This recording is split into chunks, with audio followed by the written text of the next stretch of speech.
all! Ako si Pauline. Gustong pumayat pero ang sipag kumain.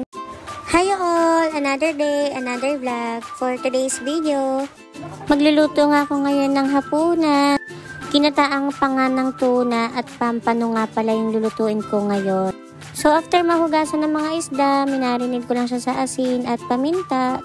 And inayos ko na yung mga kailanganin and yung sangkap sa pagluluto. Para masimulan ko na maghiwa at maggayat-gayat ng mga kailanganin. So ito, first time ko lang pala magginataang pampano at panga ng tuna. Dahil madalas yung mga ginagawa na namin luto dito kung hindi prito, ihaw, o minsan naman may sabaw. So after nga ma-ready na mga kailangan, nagpainit na ako ng mantika since magpiprito muna ako ng isda. So una ko nga palang ginawa dito is prituhin muna yung mga isda para pamaya pag ginataan siya, hindi siya madudurog. And para at least matanggal yung lansa ng isda and mas malasa yung timpla. Yung pagluluto nga parang buhay din yan. Minsan tatry mo lang sumubok ng bago. Mas maganda kung mag-e-explore ka, hindi yung masasanay ka sa nakasanayan lang. Dahil minsan dun ka makaka-discover and marirealize mo na okay din pala na mag-try ng iba at wag mong limitahan yung alam mo at yung mga bagay na kaya mong gawin. Maniwala ka lang sa sarili mo na kaya mo and try mo lang until you succeed. Wala namang mawawala, at least nag-try. And kung di naman pala rin at di sumakses, at least alam mo sa sarili mo na ginawa mo yun para sa sarili mo. So dito nga after kong igisa yung bawang sibuyas at luya, tinimplahan ko na siya at sinabawan para sa gata ng isda.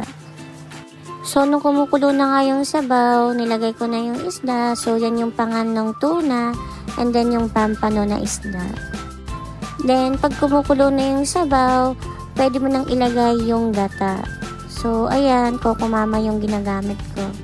Since masarap nga yan and mas creamy.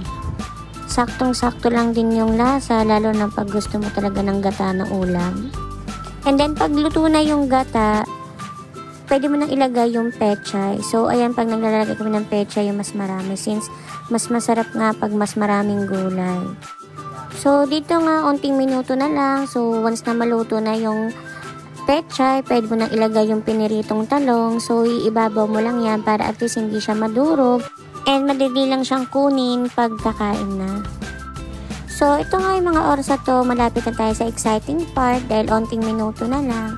Pwede na tayong kumain. So hintayin mo na lang yan lumapot hanggang sa magmantika yung gata ng isda. And ito nga, luto na yung aking pampanong gata at tuna pa nga. So yan guys, pwede na tayong kumain. Thank you guys for watching.